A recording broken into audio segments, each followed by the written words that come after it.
Spain won the World Cup over Argentina, winning the second star on their crest. But that's actually just one of 9 World Cups that are organized by FIFA. Tournaments that most people don't even know exist, but they are official FIFA competitions. And winning even earns a star on the jersey. So besides Spain, in this video we're gonna find out who are the current winners of every other World Cup. Starting with a tournament that's very hard to win, the FIFA Futsal World Cup. It's a tournament held every 4 years, played on an indoor court with 5 players on each team. The latest edition took place in Uzbekistan in 2024, where Brazil came in as the favorites. But after losing the previous 2 editions, they had something to prove. So Brazil came to the group stage at full strength, 10-0 over Cuba, 8-1 against Croatia, and a 9-1 against Thailand. Brazil advanced to the knockout stage, beat Costa Rica 5-0, and then defeated Morocco 3-1. It looked like an easy road, until the semi-final against Ukraine, where Brazil started by losing but made a comeback to win 3-2.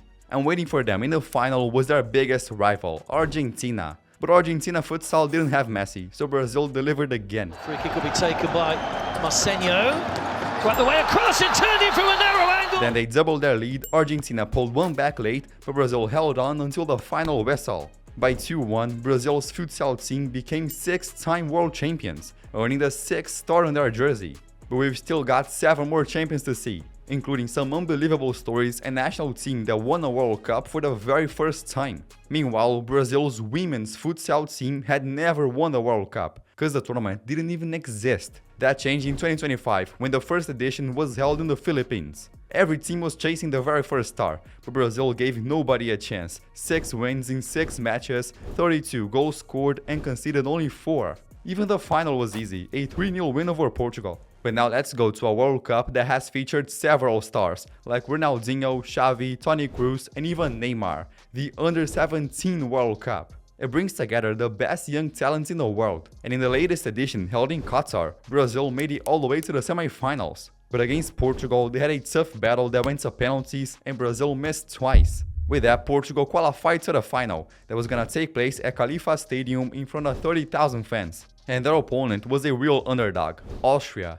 Austria had never even made it out of the group stage before, but this time they beat everyone on their path: Tunisia, England, Japan, and also defeated Italy. Leading the way was the top scorer Johannes Moser, who reached 8 goals scored. Meanwhile, Portugal had the stronger squad, but they had never won the Under-17 World Cup either. It could have gone either way, until, still in the first half, Portugal put together a brilliant attacking move. No Mundial, vamos conferir essa chegada do Duarte Cunha, na cara do gol, cruzou, pintou, gol! A goal that turned out to be the only goal of the match, so by 1-0, Portugal became Under-17 champions for the first time ever. The golden ball went to midfielder Matheus Midze from Porto's academy, while the golden boot was awarded to Johannes Moser from Salzburg's academy. I'm pretty sure we'll be hearing more about them in the future. But if the Under-17 World Cup already features some incredible talent, the next tournament is even more competitive. This World Cup is made up of players up to 20 years old, which means many of them are already playing professionally. This tournament has been around since the 1970s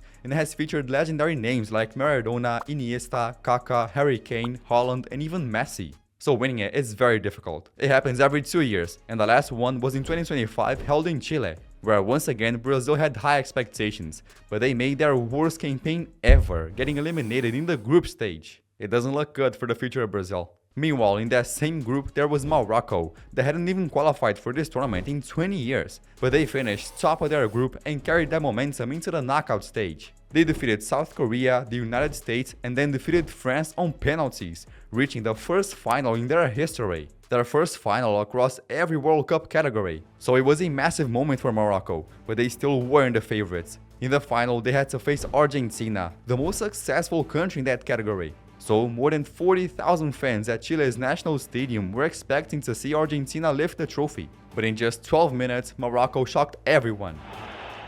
It's going to be Sabiri! Lift off for Morocco! Then, still in the first half, Morocco's number 7 delivered a cross into the box, and the scorer of the opening goal scored again. Then Argentina had several chances to get back into the game, but couldn't find the net. With a 2-0 win, Morocco became world champions for the first time ever. And the player who gave the assist for the second goal was named the best player of the tournament. It looks like Morocco's next generation is in very good hands. Now here's a World Cup that doesn't get much attention, but was won by a very unusual country, the Women Youth World Cups, and it was the same country that won both the under-17 and the under-20. For context, while most teenage girls are living their lives and even posting TikTok videos, North Korea's teenage players train under an essentially military system. No social media, no contact with the outside world, and 6 months of intense training. North Korea is an extremely isolated dictatorship that wants to prove it's the best at something, but competing in men's football would be super hard. Instead, they realized there wasn't much competition in women's football. With that, North Korea began developing their youth system with an iron fist. So when that team arrived at the latest under-17 World Cup, the results were terrifying. They won all group stage matches, including a 5-0 victory over the Netherlands. Then they crushed Morocco 6-1, beat Japan 5-1, defeated Brazil 2-0, and in the final against the Netherlands 3-0. It was a complete domination. Meanwhile, their under-20 women's team was no different. At the latest edition in Colombia, they beat Argentina 6-2, crushed Costa Rica 9-0, and defeated the Netherlands 2-0. All that in the group stage alone.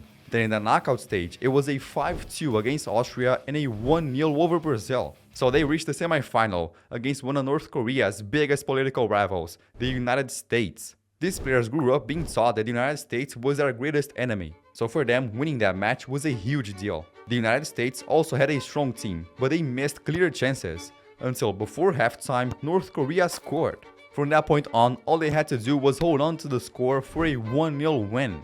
But it wasn't over yet. After defeating an enemy country, they would face another rival, Japan. For the dictatorship, it was the perfect propaganda story, a chance to defeat the two biggest ideological rivals in the same week.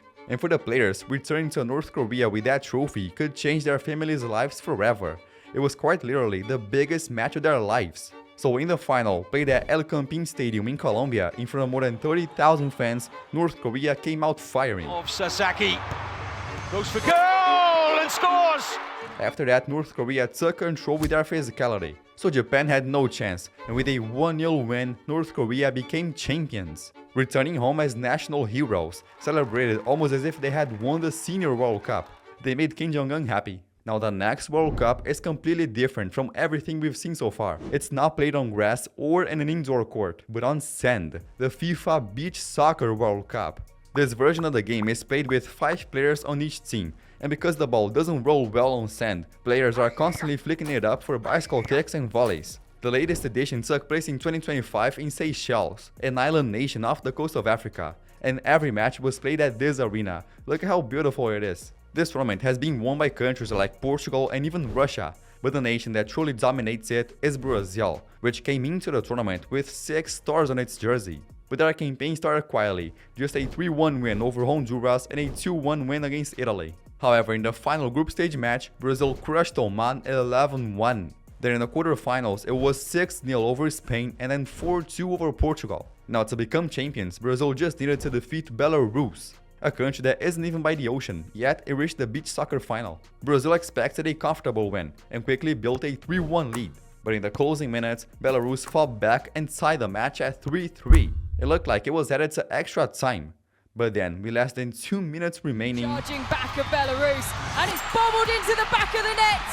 Sand on the... Literally, a bump in the sand sent the ball over the keeper. With that, Brazil won by 4-3, becoming Beach Soccer World Cup champions for the 7th time, adding yet another star to their jersey. Brazil is almost running out of room for all those stars. But if beach soccer isn't watched by that many people, the next tournament reached an audience of more than 2 billion viewers worldwide, the FIFA Women's World Cup. The most recent edition was held in Australia and New Zealand in 2023, with a total prize pool of $110 million.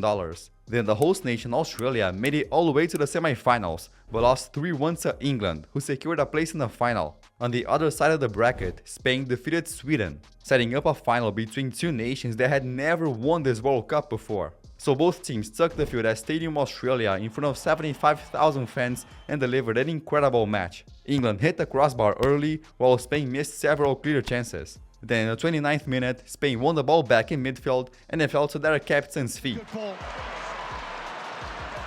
Carmona's providing the overlap. Here she comes. 1-0 Spain. After that, they managed to hold on against England's pressure. By a 1-0 win, Spain won its first Women's World Cup ever. So Spain, Portugal, Morocco, North Korea and Brazil can all call themselves the current FIFA World Champions. So what did you think of this video? If you enjoyed it, I think you're gonna like this one too. Thanks for watching and bye!